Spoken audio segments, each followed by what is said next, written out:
Ladies and gentlemen, welcome to the Lawn Care CEO podcast. My name is Dan Rouse. I'm the head coach of the Lawn Care CEO. I'm joined by the CEO of the Lawn Care CEO, Aaron Suttonfield, and a special guest, which we'll introduce momentarily. Um, I am admittedly about to eat a little crow here on a topic that I was not sold on when I first heard the idea. And now I'm a huge proponent of this idea. One of the things that happens in any small business is that we begin the life of our small business by having more time than money, meaning we don't have enough jobs to fill up our week, and we have extra time on our hands. And then there's this little transition moment where we end up starting to, if we hustle and we work real hard, we start having more money than time, and not a lot more. Like in the moment in between, we don't have money or time.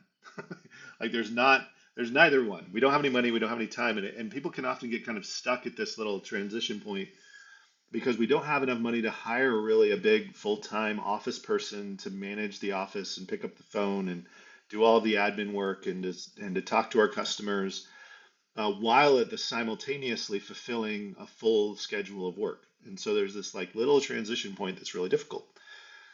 And we at the Lawn Care CEO, we were hitting similar moment, right? Where we had a lot on our plate. We were really, really busy. But at the same time didn't have really budget um, for hiring a full-time person, nor did we have the confidence that we could afford a full-time person.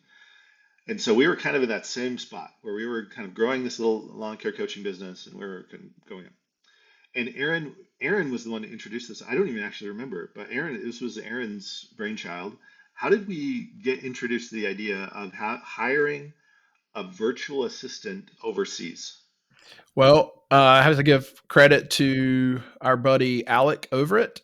Turf Alec, Kings out of Indianapolis he is the has turf king. yeah, he is the Turf King, and Alec told me about this over a year or two ago, 2 years ago probably now, and he had a lot of success hiring Philippine VAs, and also one of our clients that I work with, Anthony. Uh, with Premier Oaks out of Fort Worth, has been very successful in hiring VAs, and most of his office staff is Philippine VAs. So those two were very, very instrumental in introducing me to them. Anthony Harris is his last name. And Sorry. candidly, Aaron, when you first heard about it, were you like all in or were you hesitant? Well, I was very interested, very intrigued. Finding the reality is, I've hired, probably, gosh, 8 to 10 office staff over the 28 years I've been in business. We've always maintained an office staff of somewhere between 2 and 3. People in our office.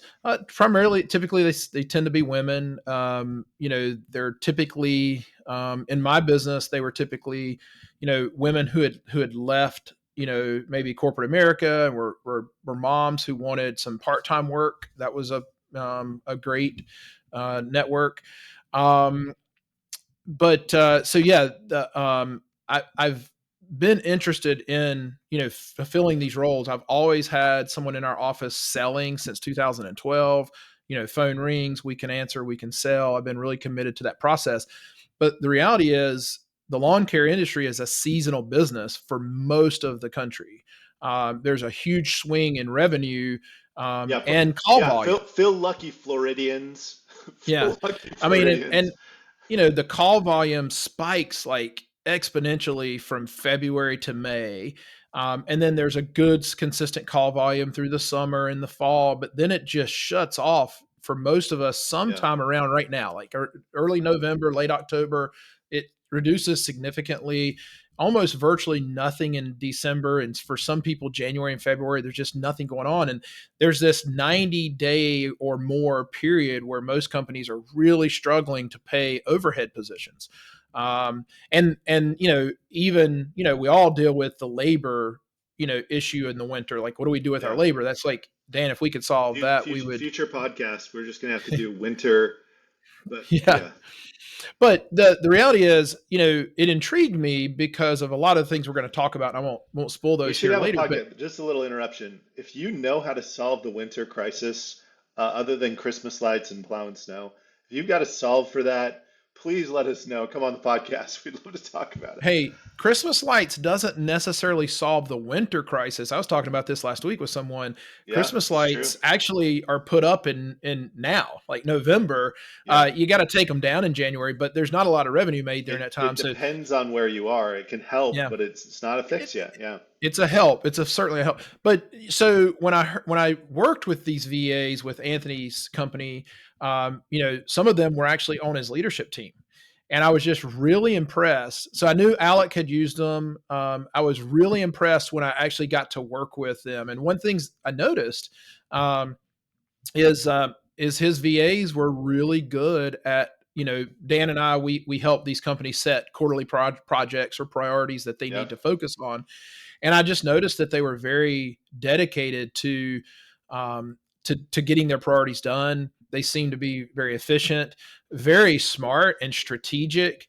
I was just really impressed. And this was last March when I was working with Anthony on his own site, and these VAs were zooming in. They were on a Zoom call with our team in Fort Worth. We were there. All of us were there in person, and two of them were zooming in with us. Um, and it was just it was really refreshing, and I was like, wow, I need to know more about this. And a matter of fact, when the meeting was over with Anthony, I said, I need to understand more about this. I need to learn Yeah. more. Where you finding people, and then of course, Dan, I went down the rabbit hole of researching it and figuring out how do we do this, like what does that look like, and so And I talked to somebody along the way. It's kind of parallel to this. I'd had a friend of mine who said he hired overseas a lot. And one of the things that he'd said was, listen, I filter through a lot of candidates. Like there are a lot of people who are interested in jobs.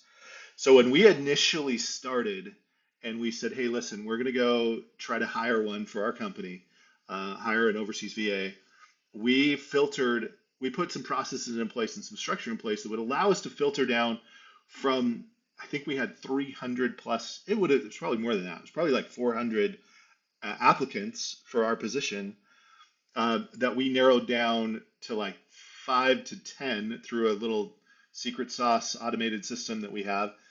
And we narrowed it down to a handful. So the guest I'm about to introduce you to is one of 400. Um, uh, I'm going to introduce you to Via Maturin. Via is our virtual assistant at the Lawn Care CEO. And we thought there was no better way for you to learn about what it means to hire a virtual assistant online and a Filipino virtual assistant than to meet our Filipino virtual assistant, who we absolutely adore. We think she's just an absolute godsend for our company and has been just brilliant. And that's not just me flattering her so she never leaves, but it's really true. And we'll tell more stories about it. But Via, welcome to the podcast. Oh, thank you so much, Dan and Aaron, for having me on this podcast. I normally edit this podcast. So to be on the main stage of the Lawn Care CEO podcast is such an honor. So thank you so much for inviting me, guys, here. I'm so excited, and yeah, I'm just really excited to be here. Yeah, the truth is, Via will be mad at me for saying this. She confessed she was a little nervous because she researched it and she was like, I Yeah. don't know, I can't find any record anywhere of the virtual assistant being invited on the podcast. So this may be a world first time where the virtual assistant gets the credit that they're due by being on the podcast. Via, I think maybe a good place to start. Tell us a little bit about your story. Mhm. Um, uh, like, tell us your background, where, what got you to this point where you're so talented and successful in your life. Okay. Well, I have a finance degree, and I started working in the industry 2016. So I worked in the banking industry for 4 years. All right, so I'm Here going in to back up because there's part of the story that you skipped. So oh, when did you start? When did you start college? I started college 2011, And how old were you at the time? 14. She was 14 when she started college. I just think, I don't know about you, but everyone else in the United States, we start like when we're 18 or 19. Yeah. And some of us don't even finish college. Yeah. Uh, all right, so you started college when you were 14. You Yeah. got your finance degree and went into banking. Sorry, I interrupted your story. So, Yeah. Yeah, so I graduated college at the age of 18, and I got into the banking industry here in the Philippines. So I worked in the banking industry for 6 years in operations and sales and customer service basically. That's why I have the skills of conversing with our customers. So probably one of our viewers here, our listeners here, the tens of tens, probably receive an email from me or probably met me through a Zoom call. So yeah, so I'm more into customer service before in the banking industry, and then last 2022 I had to relocate for personal reasons, and that is where I got into the virtual assistant space. So I first started working in an agency, which I think it was a really, really great move before because I didn't know anything about virtual assistants. Like, I didn't know any applications that they're using, any niche or any roles in the virtual assistant agency. So I think that was a good starting point for me to start in an agency because basically they trained all of these newbies with different applications. So that's where I got the and an tools and agency skills. being like an Virtual. agency that gathered a bunch of virtual assistants, trained them, and then offered that as a service to US based companies primarily or all over the world, I guess. Yeah, all over the world. Yeah, that's right. Yeah, they train them and they match them with clients. And yeah, I learned a lot of things from that agency, different applications, different tools, and even niches because virtual assistants, we all have different niche. Like with me, my niche is more on admin side, marketing, social media, website updates, automations. Do have other VAs who's more into customer service. We also have VAs who's into bookkeeping, real estate. So there's different types of niches in the virtual assistant industry. So yeah, that's where I got started, and I jumped into a different client, and then unfortunately that client didn't work out, and then that's where I found you guys. So Yeah, outstanding, outstanding. And so one of the things that, I think that when we think about hiring overseas, obviously as we're, you know, the reason we had Vion is because it's like the best way, right, to learn about it is just to meet a virtual assistant, get a feel for it. But one of the things that I was really impressed with you in particular is your English is outstanding, and that because you're native, what's your native language is Tagalog, is that Tagalog, right? yeah, Tagalog. All right. Like, just give me one good phrase in Tagalog just to because I think it's fun. I like languages. Oh, okay. Maraming salamat. Marami salami. Malami salami. No. What does that mean? Thank you. That means thank you. Oh, Oh, okay. unless I say it that like I just said, and then it sounds like I'm ordering a sandwich in Brooklyn. Okay, so very different language, right? So tell us Yeah. about how you kind of learned your English. Okay. Well, I think because most Filipinos are really good at speaking English because since we were in like preschool, we already have English subjects up until college. Probably because Philippines was colonized before by United States, so we still do have some of your cultures. Like some of the streets here in the Philippines after were named after the generals from the United States. So I think What we our generals name streets? That seems a little presumptuous. yeah, we do have streets here named after the generals from the United States. So yeah, because we were colonized by the United States, that's why we still do have some agriculture. And then in our education system, from preschool to college, we have an English subject. With me, probably because of my love for watching American series. So probably that's where Wait, got wait. me What's your to. favorite? What's your favorite US based TV show? Big Bang Theory, The Walking Dead, lots. Love Big Bang. I love Big Bang Theory. One of the things I remember, Dan, you know, when I was looking into this, and actually, I think our first VA we hired was Roxy for RDS Lawn Care, That's a good point. uh, I wasn't involved in and that as much, but and I remember that was a very difficult search because I did not have a great process or system for that. And I was sending out my Calendly link and just getting bombarded with Calendly meetings. It was very time consuming. But she's been excellent too, and she mainly does, excuse me, customer service and sales. all right, we'll take this cough commercial break here while Aaron Um, clears his throat. but I did learn that that one of the things I read was that the of the VA world. Like, by the way, I mean you could hire VAs from India. Um, I think Yeah, Mexico South has a South America, yeah. India, Central Um, America. but one of the things I read was that the Filipinos really do pick up the language really well and speak it very clearly.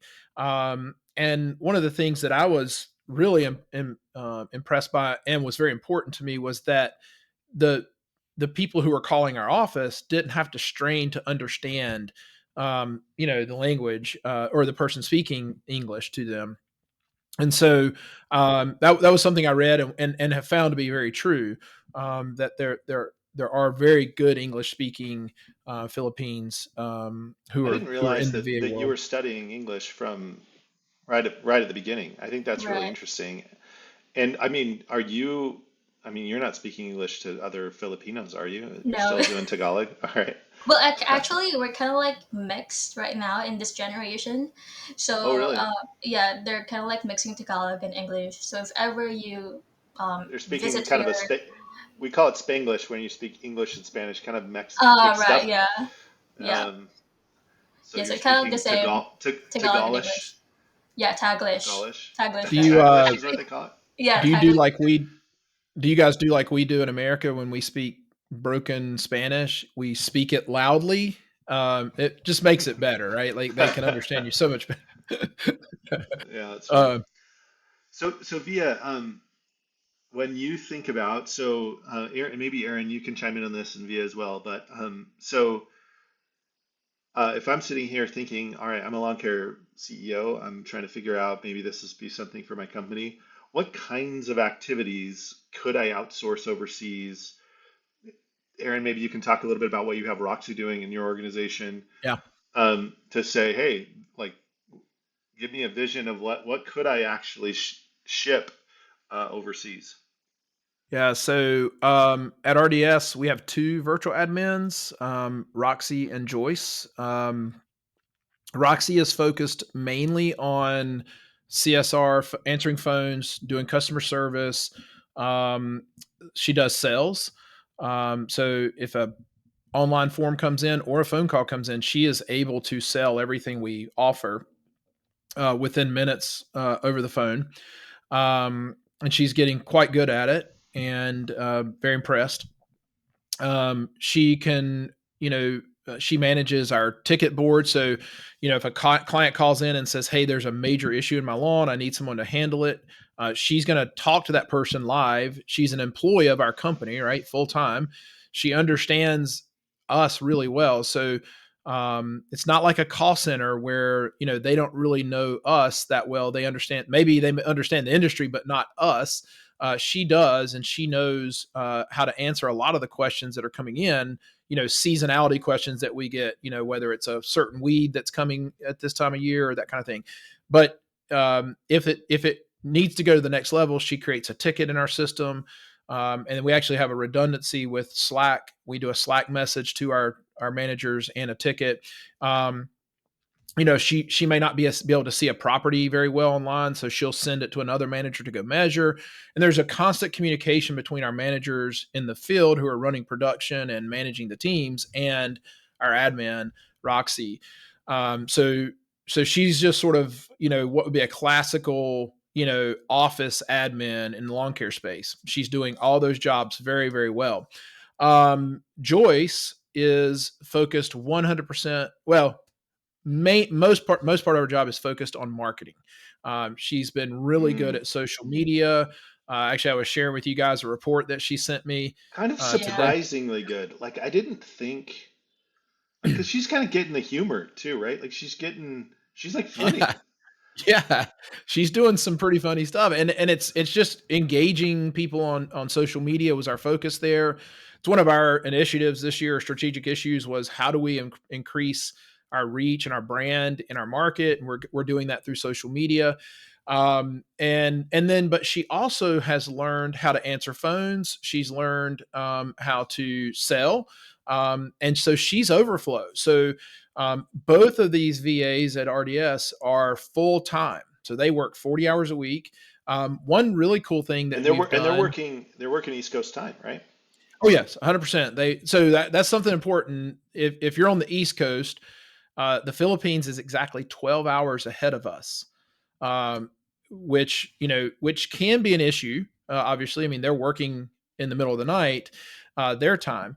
Uh, our CSR, our main CSR, Roxy, she works from 8 p.m. to 5 a.m. her time, which is 8 a.m. to 5 p.m. our time. And then Joyce comes and she works from 11 p.m. to 8 a.m. her time. And what that allows for is Joyce is managing the phones and taking calls from 5 to 8 p.m. East Coast time. And so we are answering our phones live from 8 to 8 with a Yeah, full time employee of RDS, that's which I think huge. is huge for a company our size. We're not a large company, and so that's a huge deal. It's a huge advantage we think, especially as we go into the selling season next spring. Yeah. Um, so And then, one of the things that you're doing via is you're actually helping, this is one of the services we provide at Lawn Care CEO, is you're providing a little bit of a VA matchmaking service and then a VA training process to help them get kind of up to speed on things like service autopilot and other things. Uh, like, what are you noticing as far as those VAs? Are they picking it up quickly? Is it easy for them to kind of figure some of this stuff out, or is it taking some time to get these VAs oriented? Yeah. So what I'm really amazed with the VAs that I've met so far, they're really tech savvy and they have the initiative to learn things. So if they don't know the application, especially if they're new to the lawn industry, they have the initiative to watch videos, to watch tutorials, and then they're getting the basically the overall operations of the lawn industry. In terms of like communicating with team members, they ask questions, they like feedback. I think that's one of the good things with us Filipinos is we're so open to constructive feedbacks, for improvement and for everything. Yeah, tell us more about that because this is something I've noticed about you, Via. Not to flatter you too much, but I've loved it. Like at the very beginning, one of the first questions you had is said, "When can I have a quarterly review where you're going to review my performance and tell me how I'm doing and critique the things that I might not be doing right?" Which is not very different than here in the United States, I think, where most employees aren't like hungry for that, right? Aren't hungry for that kind of feedback, I think is really different. Where does that, do you know where that comes from in the Filipino culture? How do we get more of it here in the United States? Um, Probably it's because one of the adjustments that we do, especially that no, we have different culture, we have different background, and that's one of the things that we do to adjust in work, with you guys, with the personality of the team members, with everything.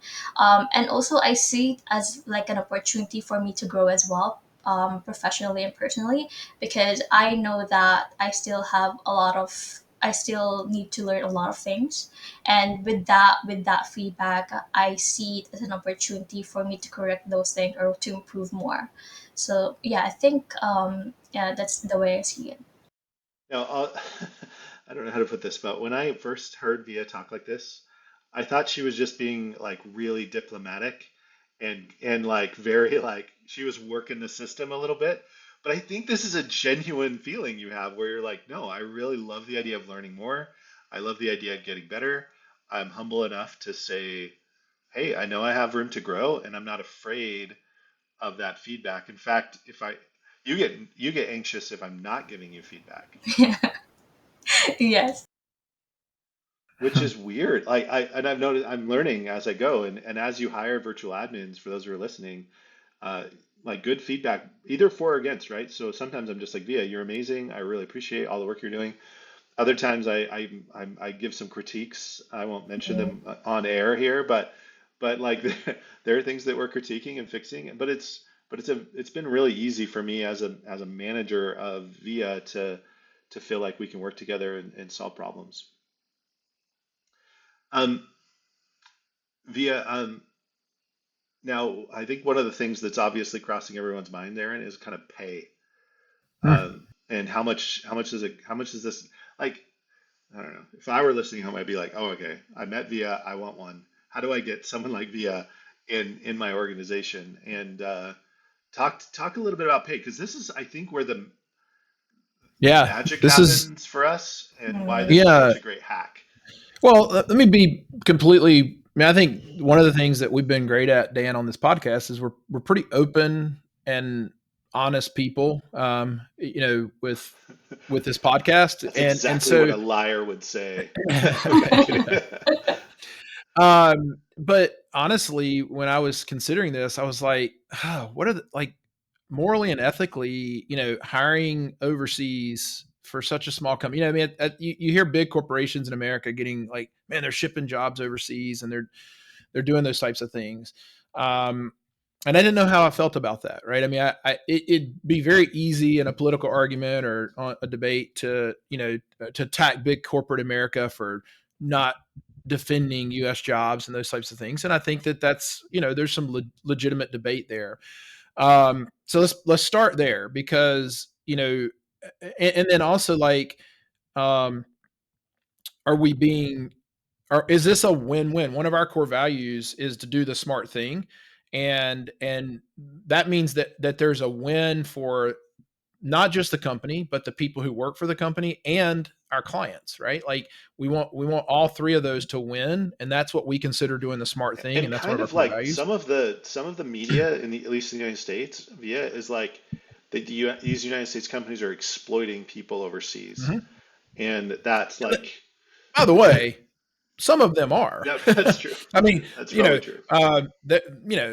Apple's a huge offender of that, but let's not go down that rabbit hole. But so, in fairness, I had these same questions, and I was like, what are the morals and ethics of this? Like, is this something I want to engage in? Am I, why would I do this? Now, uh, the exchange rate, $1 equals 58 Philippine pesos. Um, Mhm.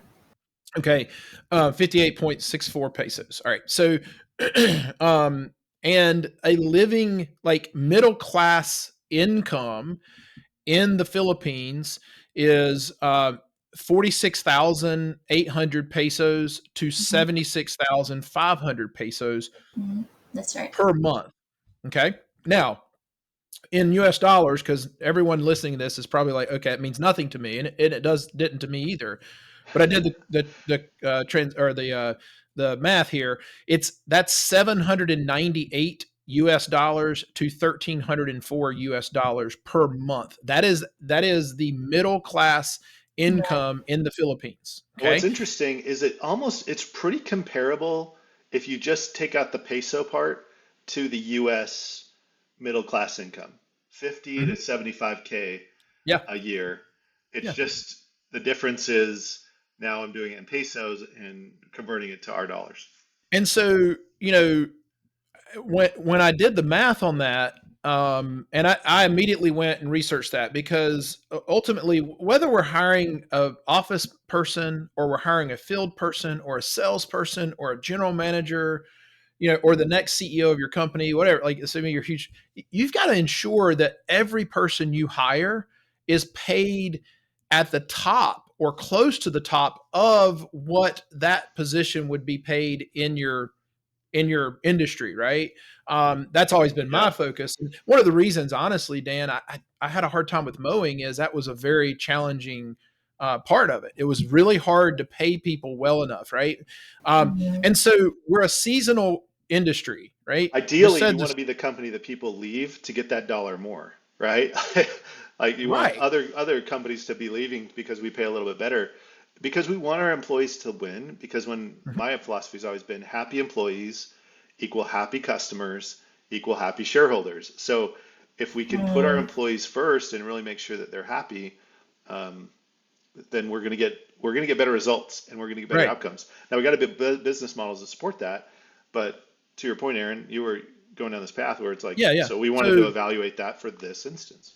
yeah, and then also if you're a seasonal business, let's say that you can be really busy 35 weeks out of 52, there's 17 weeks that I have to figure out how to bridge that gap. Well, that's hard enough with the field labor. It's almost impossible for us to staff our office for that. In my market, it's like late February to early May, that crazy sales. It's just almost impossible to staff for that Hmm. time because I have to staff what I can afford in those 17 weeks, that we have the off season. And so if you're listening to this and you're a lawn care guy, this is the methodology that I went through, right? Is this ethically and morally right? Is this, how do I afford this, balance that with, okay, well, I hire an American. How do I pay an American? By the way, 45 to 50,000 in our company, we pay healthcare, we pay retirement, all those things. How do I have that person sit in my office when we're slow, right? It's just really hard. It's a challenge. But it was very enlightening to me to hear how beneficial this was to the Philippine community, yeah, that this was a great wage for them. And at the same yes, time, was affordable to a small company who had to bridge this Yeah. gap. Okay. So that was So, the so, first thing I so had to Via, check. maybe good to hear from you on this. Like, what made you mm, excited about this job? Was this a good job in the Philippines? You kind of talked a little bit about what made you excited about before we got on about what made you excited about having this kind of a job. mhm, Maybe talk through that for the audience, so it's not just us yeah. saying Yeah. she loves it here. She's very Everybody's like, happy. Via, blink twice if you're really happy. Yeah, exactly. Well, what I really love about working remotely, first of all, is you get to work from home. You get to, while working, you still get to spend time with your family because the traffic here in the Philippines, like, it's the worst. So, for you to be able to work from home, that's already like a really high privilege. So that's one of the things that I really love about working from home. Second is you get to earn in dollars because, to be honest, there's a huge gap between earning in peso than in earning in dollars. So there's a financial freedom as well. Like, there's a huge gap in terms of like the salary, the benefit as well. So that's yeah, another thing that what I really like about working as a virtual assistant. Another thing is you get to learn a lot of things because, as a virtual assistant, you're not just only focused on one thing. You need to learn other things as well. Like with me, I started as a social media manager, and then I transitioned to learning website updates, automations, admin, marketing. So for someone who loves learning or exploring more, that's actually yeah, a benefit. I Another feel like benefit. I've most people I've talked to from the Philippines have that kind of learn it all attitude where it's like, yeah, I bring was it going to on. say, Dan, that's something that I've picked up on is that you guys seem to be a culture that researches really well. Right, yeah. And That's and right. I mean, if you think about it logically, if you're going to become a virtual assistant, um, you probably are going to have to be pretty good at learning some skills that make you valuable, right? And like, I mean, rarely do we not get when we do these searches for other companies. I was telling we get portfolios showing you guys are usually pretty good at design work. Mm, So seems to be a component that most VAs come with is some type of design background. So I'll see a portfolio. I'll see like they'll create a website with about them, right? Like it's really cool. Resume is a given. And so like I've just noticed that, things that honestly, in the US, we don't do like you might get a resume written on some paper and like typed out on a piece of paper or printed out, but it's very bland and not a lot of that. Because but there's a component of the culture that seems to be very good at research and Yeah. you know uh, what I mean.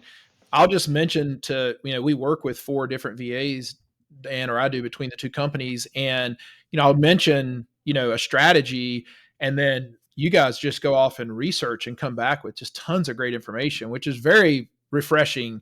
Because that doesn't happen a lot in the American culture with Yeah. employees. Employees typically in It's America like are the spirit waiting of to be. it's like the spirit of Yeah, initiative, yeah, where but it's like, but hey, US employees are waiting to be told what to do. What do yeah, I do next? What do I do next?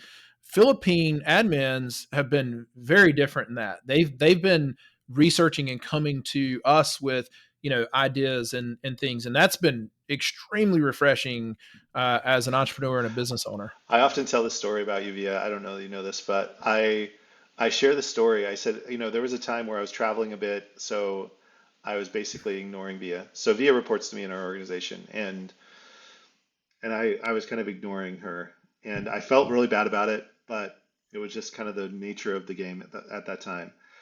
I came back from my I can't remember if it was a vacation or it was me traveling and for work or whatever. I came back and Via had developed a business model, complete with a business plan and scenarios for a new product that we might want to launch at Lawn Care CEO. And I was like, holy cow! Like that is incredible. That if I leave Via alone to hang out by herself, she's not on social media. Maybe she is a little bit, but because she manages our social media account, um, but rather she's taking an initiative to create something and bring value to the company, where there is this kind of drive to create and bring value in a way that is pretty impressive. Aaron, you've experienced this as well, where it's like there's this drive to create and bring value. And Yeah, it's funny is because I think in the United States we're very conscientious to say, well, what happens? How do we know that they're doing their work? How do we know that they're bringing the value that they're committed to bring? And rather than us feeling like we have to really manage or crack the whip, it's almost the reverse. It's almost like we have to like pull back on the reins a little bit because they might I be feel doing too yeah, much. I feel pressure as to deliver for them because they're wanting to go sometimes faster than I can go in my roles. Yeah.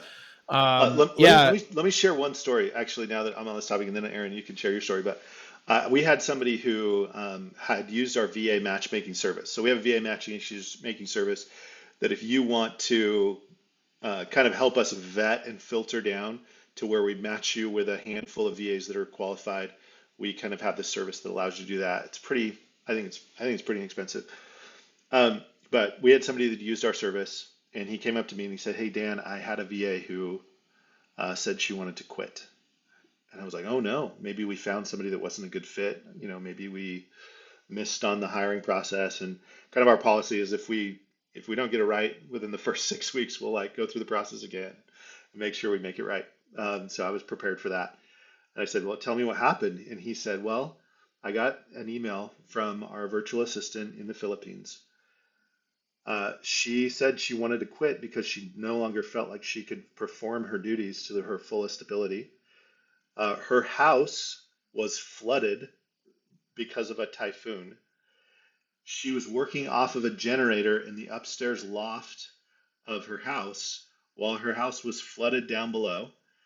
And she was furiously trying to do work, but she was having trouble keeping the generator on in order to make sure that she could deliver her work. And so she was coming to quit because she felt like she couldn't fulfill the responsibilities that she committed to.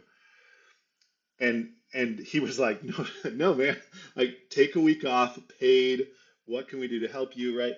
But like it was so like it was almost like she was ready to fall on the sword because she didn't feel like she was ethically in the right by asking money when she couldn't give full production. And he was like, "I love these VAs. They're so cool because of that kind of willingness to like be committed and in integrity to make sure that they're delivering what they promise."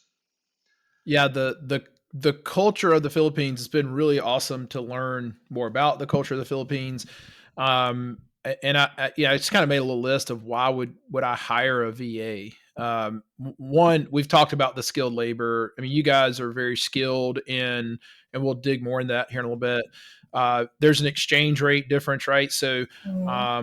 it's you know I would have to pay $4,100 a month for one office person. That's just the salary, not the other things. Versus $1,200 to $1,600 a month for a VA, who in a lot of cases is probably much more skilled than what I would hire locally. In my opinion, that's been my experience. And But the culture, so why would hire a Va? Skilled labor, exchange rate, and the culture. And one of the things that I've learned is like 90% of the Philippines is considers themselves Christian. Yeah. um, the culture seems to be very one of just a servant's heart. Dan, you like to say, look for someone who's smart, humble, and hungry. And man, if anybody ever checked that box, it's the Philippine That's admin Patrick world. Lencioni's ideal team player, not me, but Yeah, yeah, humble, hungry, smart. yeah, humble, hungry, and smart. And man, they embody that more than anyone that I work with. And so like, and again, you heard Via talk about why she likes working as a VA. She gets to work from home. There's, that Yeah. exchange rate's big for her. So it's a win-win.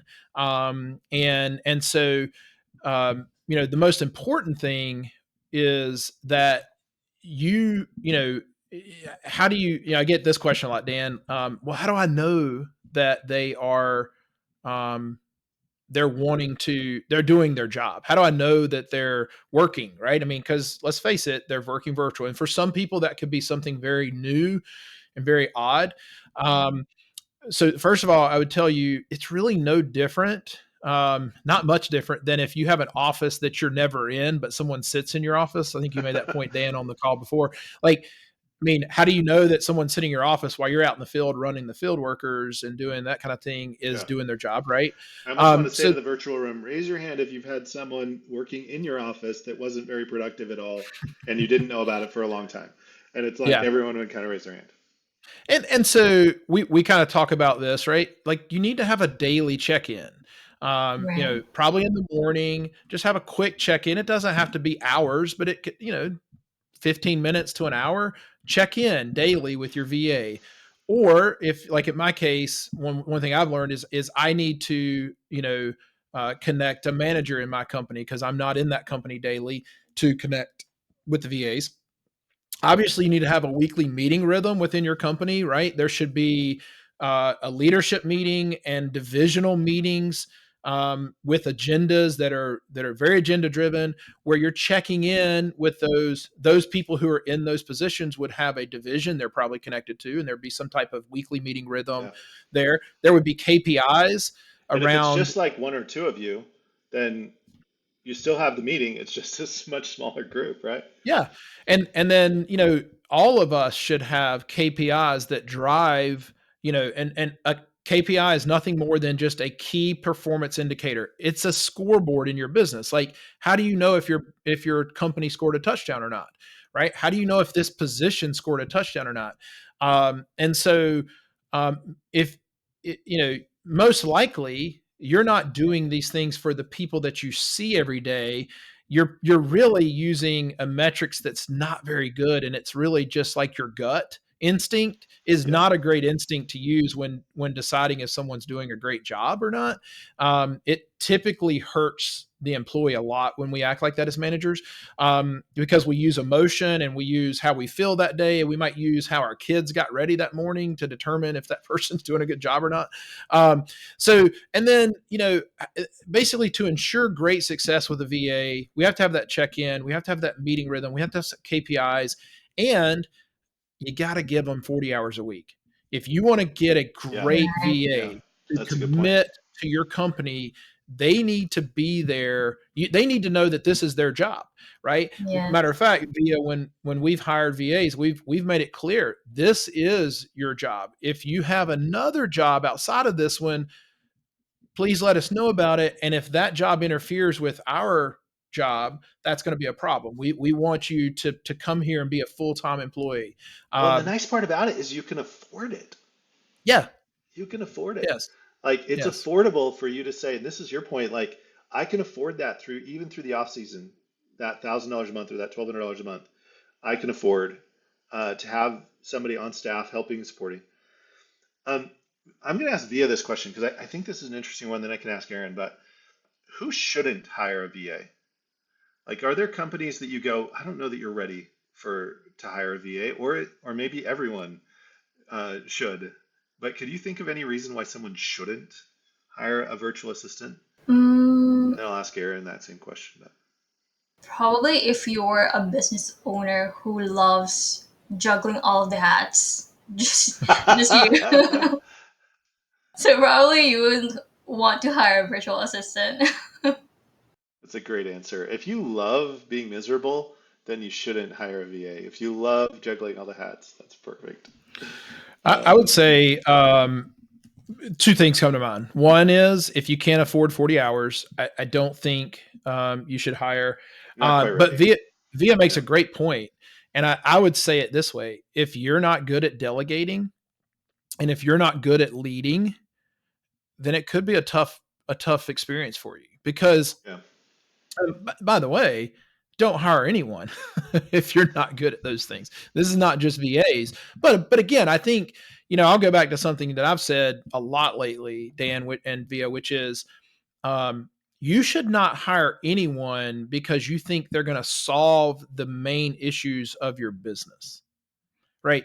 You should be solving those issues with strategies and systems and processes. And when you yeah, have those nailed, then you can hand them off to someone else, whether that's a VA or an operations manager or a field labor, right? Like I had this conversation with a real small company on Saturday, actually, Dan. He was, when do I hire my first field tech?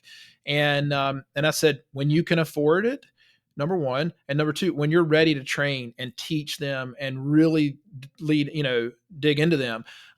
So we should not hire anyone who's going to work on an island. Like that's a horrible way to do. And again, at some point, if you're a business owner, I'm doing it a little bit right now with a few, and it's not the way I want to do it. But at the same time, you should not go down this path if you are not willing to train and yeah. delegate and go through that. And You know, invest in the systems that will be required to support yeah. this person, right? Now, Um, with the, with that being said, Dan, what I have learned is that if you will, have an agenda-driven meeting for about 40 minutes with your VA and say, here are things that we need to fix in our company. Here's a few systems that I want to work on. Here's the overall like framework of the system. Could you work on that and give me a rough draft of that? That's awesome way to kind of build some things in your company. And I mean, gosh, Dan, we could go on for 2 hours about the things Via's done with us, since she's joined our team a few months ago. And that we don't lack for ideas, we lack for implementation of good ideas. And so that's in a VA role, that's a great yeah, for sure. great system. Yeah.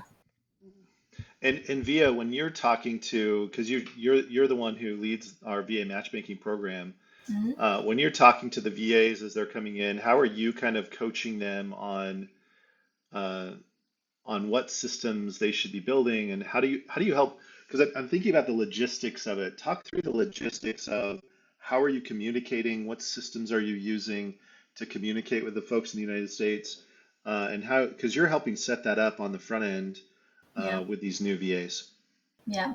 Well, first of all, I want to ensure that all of the VAs know or understand the purpose, the core values of the company, because I think that's one of the most important thing is we filter applicants through skills and we hire through the attitude. So that's one of the things that I discuss with the VAs, and also we also want to make sure that they understand the goals of the company. We also need to make sure that they're included. Um, in the company, that they're included in the growth of the company, and that they will be receiving this perks or benefits if they do a really really good job. And then in terms of like looking for great virtual assistants to our clients, um, first is we assist our clients on specific skills that they need, or specific type of VA that they need, because that's really really important.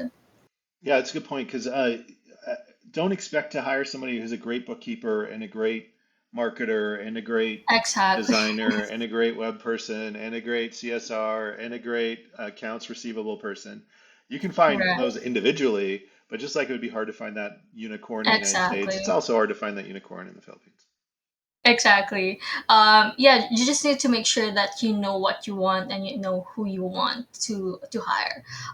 So that's the first step, really. And I have a meeting with the clients about that, because I really want to make sure that we're gonna nail this job post, so that we can call in, or we can attract the right virtual assistants for your business, because every business is we all have like different processes, different system, and it's just a matter of being matched with someone who's perfect for your business. So this is really crucial and important in this step. And then with that, we normally receive um, around 200 to 300 applicants. So I'm pretty confident that we've already nailed filtering all of those applicants. And because we have the processes, we ask the right questions, we ask the right requirements, and we also yeah, assist the clients as well on who to hire, what to do when I turn over the list of VAs to them, what questions to ask. So I really assist these clients to hire the right virtual assistant for their business. And so you're setting up, they're having a handful of clients that they can kind of filter through. I think we do video so that you can actually watch Exactly. videos of the Yeah. clients, Yeah. so Lots. that you can get a sense of their English proficiency and Mm-hmm. that kind of thing. Um, and then once they're hired, so then you go through the process of hiring. Um, it's not very hard to like payment and stuff that where we're paying overseas. Is that pretty Mm-hmm. easy to set up? Yeah, really easy. So we have different applications that we can use to transfer, for you guys to transfer overseas, and it's really easy. It's just a matter of you can just ask the email address of the virtual assistant, and then you can easily pay them. So it's kind of like a Venmo Mhm. type of thing. But you do have to transfer money overseas, and you have to go through a company that specializes in that. We actually help you set that up. We tell you where to Yeah, go. It's a very simple process to do that. And then I think via what's been great about the process you've built and perfected is we are getting video, so you're listening to videos of your potential VAs, and it's yeah, somewhere between 8 to 10. Um, then once you do sign them up, then we're helping you with your communication channels, setting yeah, up the communication channels that you'll have between them and the VA. And there's been some really good simple processes that we're helping the companies learn that help that relationship work better. How to pay them, that kind of thing.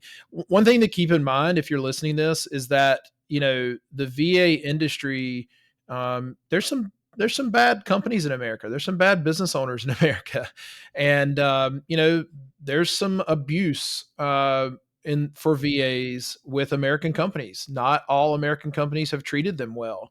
Not all of them have paid them well. Not all of them have paid them properly or what they were supposed to be paid. They're bad about jerking them around and like working them for a couple weeks and then not working them for a few weeks.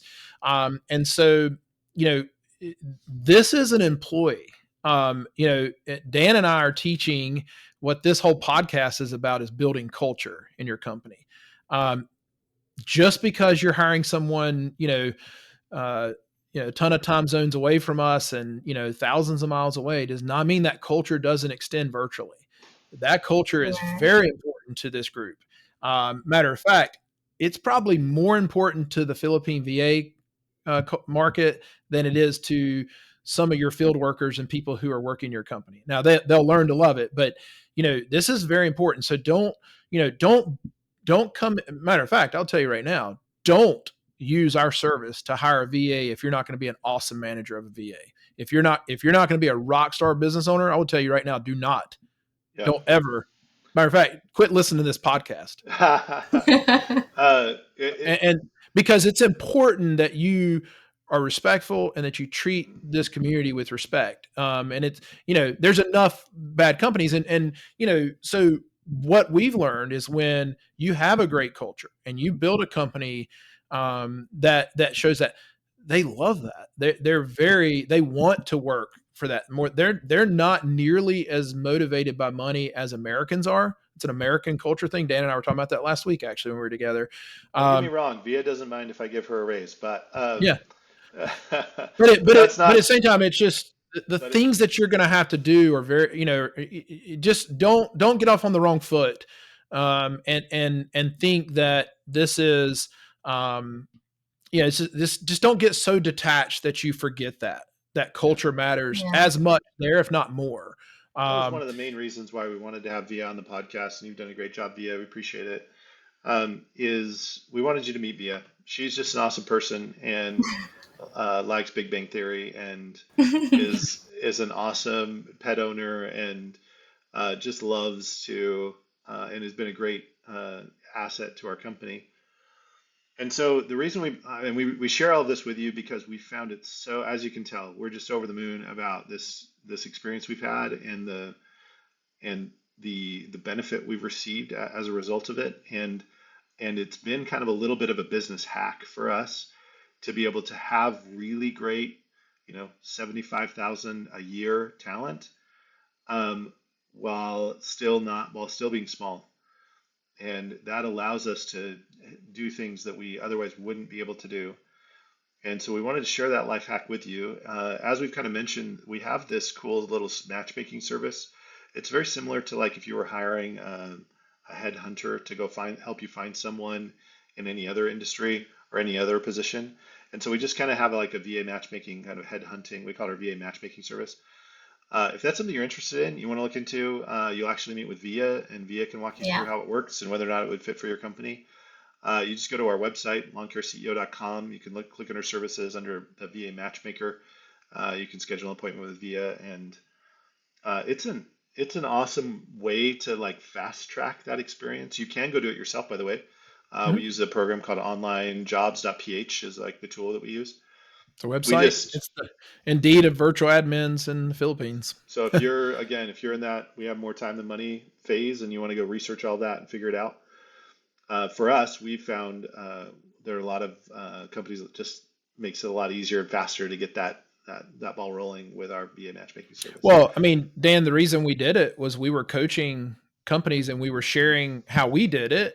And many of the companies we coach, which are awesome companies, just found it very overwhelming. Yeah, Yeah. This was not something we thought we were going to be doing. It's something we do because the companies we coach, we were really excited. You should hire one. You'd be the perfect candidate to hire one. Here's how I did it.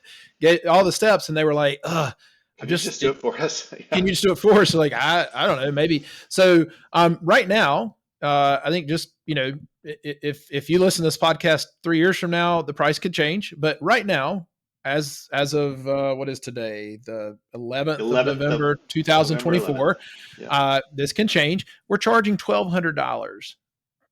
One time fee, $1,200. We'll find you a VA.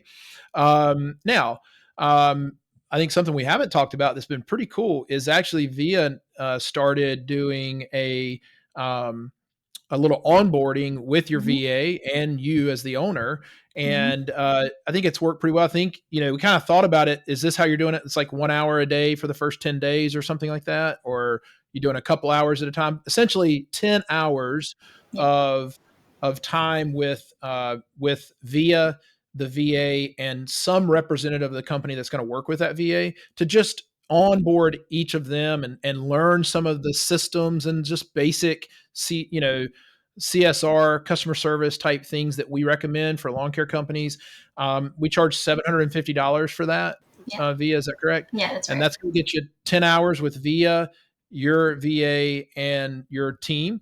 So for less than $2,000, you could find a VA, pick your VA, and probably spend, if you're the owner, I mean, less than maybe 10 hours picking and finding your VA. I mean, that'd be on your time because we're going to send you all this and you're just going to review it on your time. The only thing I would caution you on, if you're thinking about this, and VIA will go over all this with you, when we send that list of names to you, you need to act. These are active hot leads and they are looking for other companies. So if you are slow responding to them, by the way, if you're hiring in the field and you're slow to respond to them, same thing's going to happen. It's not unique to VAs, but this is just a hiring thing.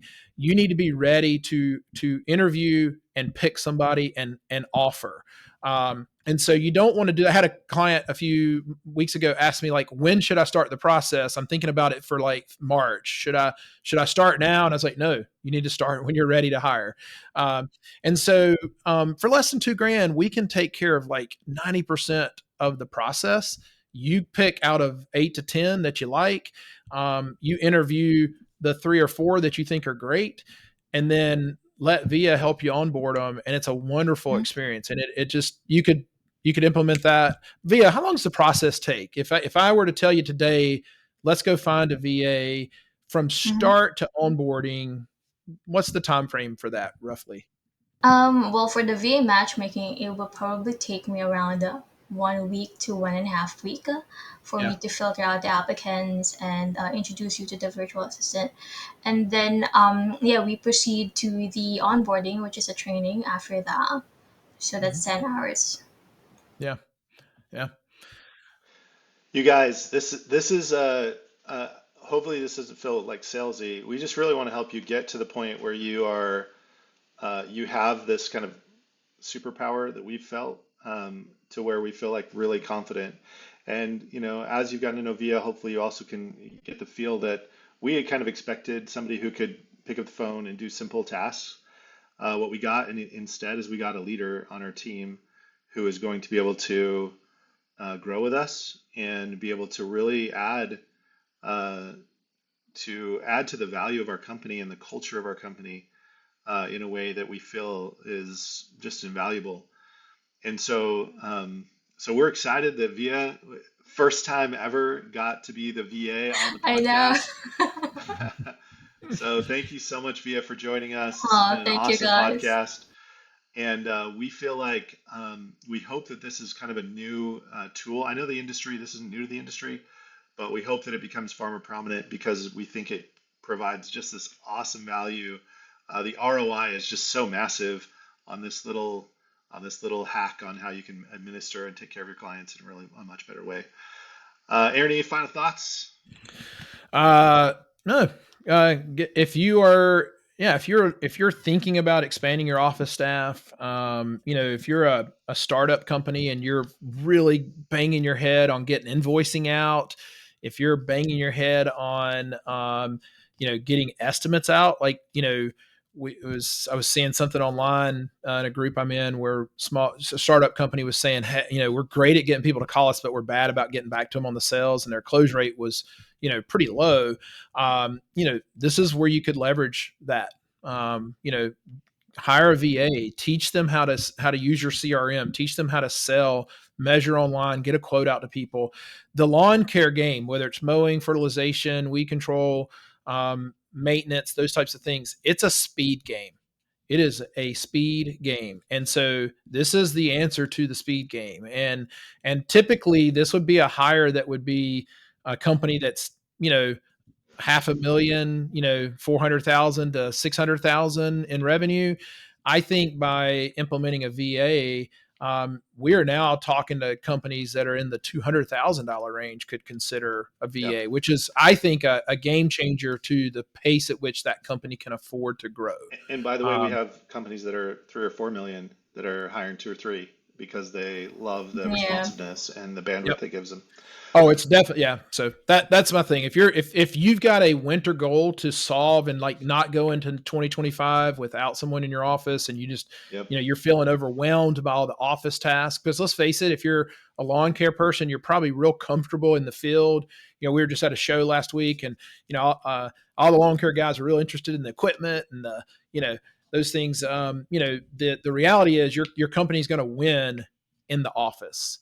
You're going to win in the customer response, the customer service, And the marketing. invoicing, the marketing. That's where you're going to win. Whether you buy a Ford or Chevrolet truck or a Skag or a Toro is not going to make you win. This is what's going to make you win. Yeah, I love it. Well, everyone, thanks for being with us. Via, a special thanks to you. Everybody, hey, thanks for listening. Tens of tens, we love you. Go do good in the world.